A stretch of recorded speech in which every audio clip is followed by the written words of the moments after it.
how to get on top of your finances when you have been avoiding it for years. Good morning, everyone, and welcome back to Start Here, a very special mini series within Sugar Mama's Fireplay that answers all of your real life questions when it comes to money, investing, and financial freedom, especially when you're just starting out or starting over again. Now, if you hear my dogs barking in the background, I'm just going to quickly apologize. I have a new puppy, Pablo, and we're also looking after our neighbor's dogs. So we actually have 4 dogs downstairs. And normally I would record my episodes from the studios at Nova, but for a variety of reasons, including not trusting a 11-week-old Labrador that loves to chew things, I decided to just stay home so I can keep a close eye on them. So if you can hear them barking in the background, please know that they are safe. They're not fighting. They're just having a massive wrestling match downstairs. All right. Now, today's episode is dedicated to someone incredibly brave. A lady who reached out to me, and I know her message is going to resonate, I should say, with so many of you. And I just had to sort of trim down this, but in a nutshell, this is what she wrote. Canna, I've been avoiding my finances for 20 years. My husband's income is irregular. I earn a modest salary. We constantly overspend. I'm 52 and I am seriously worried, but I still have some hope. Where do I start? Now, first of all, I want to take a moment to say thank you so much for writing in to me. It takes a lot of courage to be this honest. And yes, there is most definitely hope. It is never too late to turn your financial story around.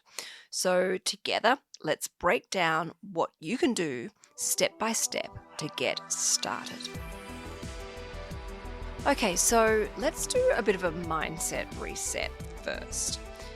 Before we dive in and talk about numbers and budgets, I really want to address something far more important, and that is your mindset. You are not alone in feeling overwhelmed or ashamed. So many people avoid money because they feel like they've already failed. Like, what's the point? Why bother? But the truth is, avoiding your finances doesn't mean that you're actually bad with money at all. It just simply means you haven't been shown a way that actually works for you yet. Well, until now. And guess what? Wanting to change at 52 and being willing to take the first step is seriously powerful. You've still got time. And more importantly, you still have the ability to create momentum. And that changes absolutely everything. So I really want you to be kind. Come from a place of love, hold on to that hope and allow it to grow. And focus on what you want rather than what you don't want, because we become what we think. Now, next steps. We need to understand your current cash flow. All right, where do you stand right now? You mentioned irregular income from your husband and a modest but consistent income from your own job. Now, this is actually very common, and it actually can work well when you have the right structure and system in place.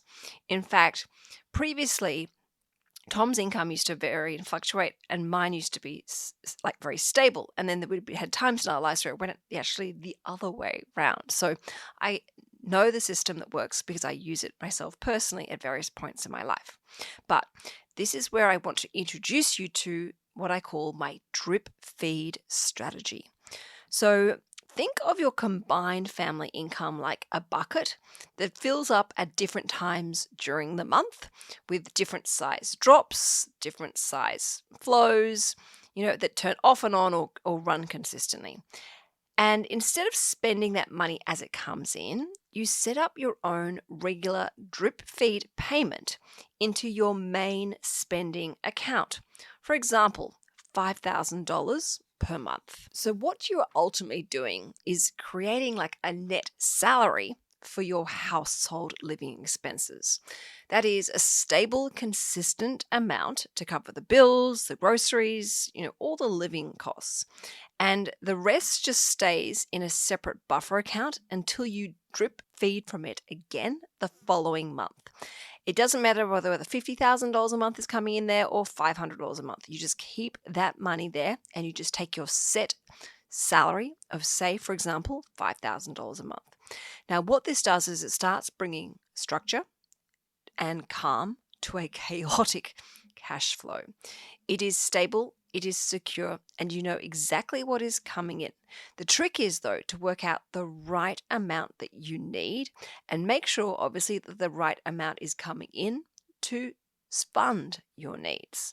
So this takes us to the next step, that is budgeting with purpose. Now, a budget is not a boring spreadsheet. It's not about controlling or dictating or being the fun police. A budget is just simply aligned with your goals, your values, and of course, your lifestyle. So I want you to think about your essentials, the things that you must have and keep to stay afloat. Food, energy, gas, transport, education, the absolute bare essentials. Write all of those things down and how much they cost or how much you spend. Then I want you to look at your lifestyle. What are the things that you like to spend money on that give you joy, that you don't want to cut out entirely, but you could potentially maybe cut down or maybe switch to something maybe a little bit more financially friendly? I want you to still have that takeaway coffee or subscribe to Netflix if that's important to you. But I want you to have more attention to what really brings joy and value into your life and look at getting rid of this fluffy, flaky stuff that you thought was great, but you don't really truly value. And if you were to turn it off tomorrow, you wouldn't really miss it. That's the stuff we need to get rid of to help create a healthier cash flow surplus in your life. Then when you're doing your budget, I want you to think about your financial goals. So this includes goals perhaps around debt reduction, saving for retirement, building up perhaps some emergency savings if you don't have any. And once you've worked out all of these expenses, all of these joys, and all of these goals, you can start to work out what you need as your monthly drip feed to help fund all three categories. Now, you'll be amazed once you start putting pen to paper as to how much money you need to spend and need to survive each month. But the good thing is, as you see this number add up, you're going to have clarity. You're going to have a greater grip on your finances and you're going to feel really good. Now, if you're not familiar, I actually run a Sugar Mama Budget and Cash Flow Academy. And this actually includes a one-on-one appointment with you and, of course, anyone else that's interested as well. And I will sit down and go through your budget with you and help design that cash flow system for you. It comes with about 8 different videos and corresponding podcasts, but I give you the actual practical steps in way more detail that we can possibly cover in a single episode. But this might be something that is well worth looking into because at the end of the day, when you have a great budget, you can start budgeting in your financial goals. All right. The next is to continue on with our conversation around goals. Now, so many people do goals wrong. They have these fluffy goals that are lovely, but they're not tangible and they don't necessarily inspire. People tend to go with the herd mentality goals. You need something that is going to really light up within you, something you can sink your teeth in, and the goals that make you want to take that effort and make it feel like it's really worthwhile. So a very quick and easy way to get started with goals, particularly if you're not familiar with financial goals, is to focus on really simple short-term goals. For example, your goal might be to save $2,000 in a buffer account so that you're never relying on, say, credit card debt or buy now, pay later. Or perhaps you want to think about maybe some medium goals after that. So what would you like to achieve beyond having that savings in your buffer account? Perhaps you want to think about having, say, a certain figure paid off a personal loan or a car loan or a home loan within the next 18 months. Start writing the things that come to you. Just dot them down. Don't worry too much. Just get them out of your brain floating around in cyberspace, but put them to paper. And then when you've done the medium goals, move on to those long-term goals. The big picture goals. what's your retirement going to look like? Do you want to maybe look at getting back in control with your superannuation and boosting it and having a plan for a retirement? Make sure everything is written down. And even feel free to start visualizing them and let them become a compass for when you're feeling overwhelmed, you're feeling anxious, and you have those moments where you just like freeze with anxiety. That is what's going to give you the inspiration to just keep going. Next, I want to continue on talking about superannuation and your retirement strategy. Now, you mentioned you are 52. That is not too late, but it is time right now to start taking superannuation seriously. You've got to go and look at your superannuation statements as well as your husband's. You're in this together and you're both equally responsible now. So what I would be checking is, of course, how much have you got in superannuation? How much do you have potentially floating around in other superannuation accounts? You can do a very quick superannuation check online. It's free. It takes a couple of minutes, and you might be pleasantly surprised to discover that you have accounts that you never even knew existed. You also want to be thinking about, where is my superannuation money invested? Is it invested for my long-term goals? What fees am I paying? Are there any insurances attached to those superannuation policies? And do I really need them? How much are they costing? Do I need to get advice about them? And of course, I'd start thinking about whether you need to consider making extra contributions into superannuation. Of course, we need to be aware that any money that we put into superannuation, we cannot get out until we meet a condition of release. But most financial planners would say that for someone who has, retirement aspirations at age 52, of course, with other strategies in place, looking at a salary sacrificing or making after-tax contributions, even if it's $10 per week, could be a sensible move. But of course, you've got to go and get some advice around this so that you are making informed, educated decisions that are always in alignment to your goals. You also might want to go and see a financial planner and talk to them about, ideas of potentially downsizing.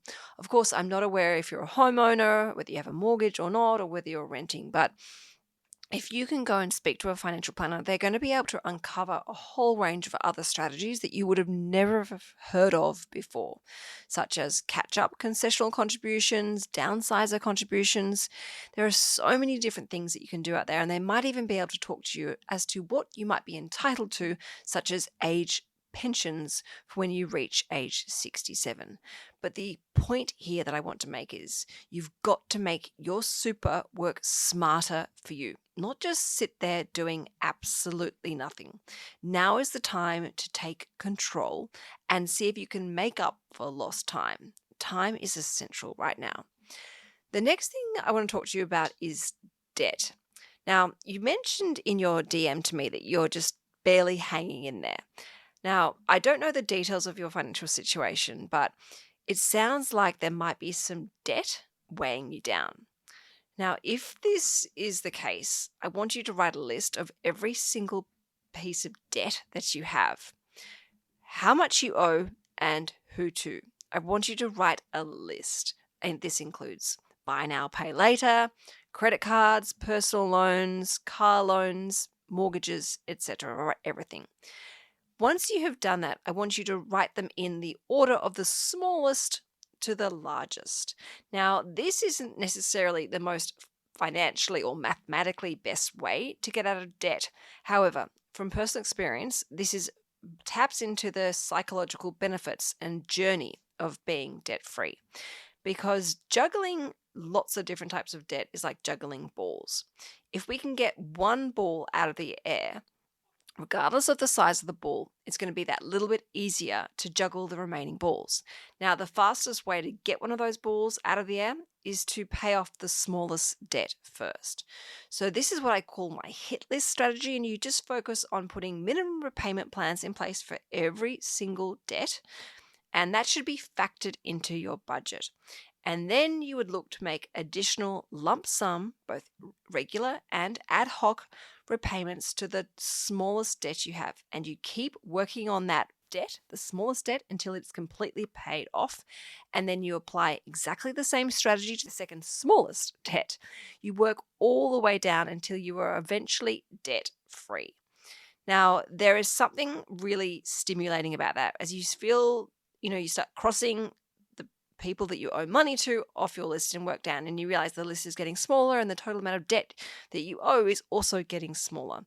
But particularly considering your age, and I'm assuming your desire to retire, and retire perhaps in, say, your mid 60s, you want to be able to actually manage your cash flow. You don't want to be going into retirement with debt. So prioritizing debt could be a really smart strategy for you. And to be honest, when I have spoken to people about their financial well-being, it is often debt that has the heaviest emotional burden. So every step forward, every dollar that you can pay off brings a massive sense of relief and empowerment into your life. And that is where you can build up upon that momentum and start achieving more efficiently, and with so much more pleasure. All right. Now, to wrap up this situation, I want to remind you that you are most definitely not hopeless, and you are most certainly not broken. You're simply in need of a plan that is going to work for you and your life right now, but also for your goals and aspirations. I understand that you have an irregular income. You understand that you have a modest salary. And I completely feel like compassionate about the fact you have emotional overwhelm right now. But it doesn't need to stay like this. You can make small, simple changes that will have a quick impact in your life. So to quickly recap with you, the first thing I want you to do is look at your mindset. Focus on the benefits that are going to come to you from working on your finances, the sense of clarity, the sense of relief, the sense of peace of mind, a sense of almost financial harmony, if you like. Write all down those benefits and feel good about yourself. The next thing I want you to do is look at my drip feed strategy. And that is to help address that issue where you have irregular income. Because what you are doing is essentially switching that irregular income into a family salary, kind of like an allowance. And that bucket can just keep filling up as long as it gives you that consistent flat amount each month. The second thing I want you to do is do a budget. If you subscribe to the Sugar Mama website, in fact, you can actually go and download it directly from the Sugar Mama website. You can access one of my free budgets, or if you like, you can enroll in the Sugar Mama Budget and Cashflow Academy, which I will link in the podcast notes for you and absolutely everyone else. And by the way, if anyone has any questions, just shoot me through a DM on Instagram and I can come back to you as quickly as possible. The next thing I want you to do is set some really clear and meaningful goals. Think about the short-term goals, the really simple ones. Building up emergency money, having a buffer, some money in your savings account. Really simple ones that will actually give you a great dopamine hit because you'll achieve them quickly and easily, and inspire you to start thinking on about those medium-term and even long-term goals. But write everything down. What do you want? If I could wave a magic wand in your life, what would I do for you? Then, of course, I want you to look at your superannuation. Stop burying your head in the sand. Look at where your super is, how much you've got, where it's invested, what fees you're paying, and look at how much you actually need to be able to retire. I have some brilliant calculators on the Sugar Mama website that can help you project how much you'll have in super and how much you actually will need to draw down an income stream. These are going to be really powerful because they're going to give you some boundaries and goals to actually work on. And then, of course, I want you to go and get some advice. Go and see a financial planner to get some strategies in place that are going to help maximize your super and help you plan for a retirement. That may even include an investment strategy. I don't know, but this is why you need to see a financial planner. I would not delay it at all. And if you are in debt, particularly personal toxic debt, look at the hit list strategy that I've suggested. It will help get you on track in the meantime, whilst you go and meet with various financial planners to give you some great advice to get you started. Remember, this is not about being perfect, giving this unrealistic expectation of yourself. It's about just getting on with it, getting started, making small little changes every single day, but paying attention to how you feel about what you're doing now differently. It's about educating yourself. It's about feeling empowered. It's about building upon that hope that you said is within yourself so that you can find the inspiration to keep going. And don't get me wrong, there are going to be days where you feel flat, you feel down. It will feel like one step forward and 3/4 back, but please keep going. As I said, you are not broken. This is not a hopeless situation. There is actually so much you can do for yourself, but now is the time to get started. All right, thank you so much for this opportunity to share my general advice. If you found this episode helpful, you feel seen, you feel supported, you feel empowered, can you please go and share it with someone else who might need to hear it too? And if you ever want help in getting started with budgeting or with investing, go and check out my website. And if you have a question yourself for me about where to get started, you can always send me a DM on Instagram.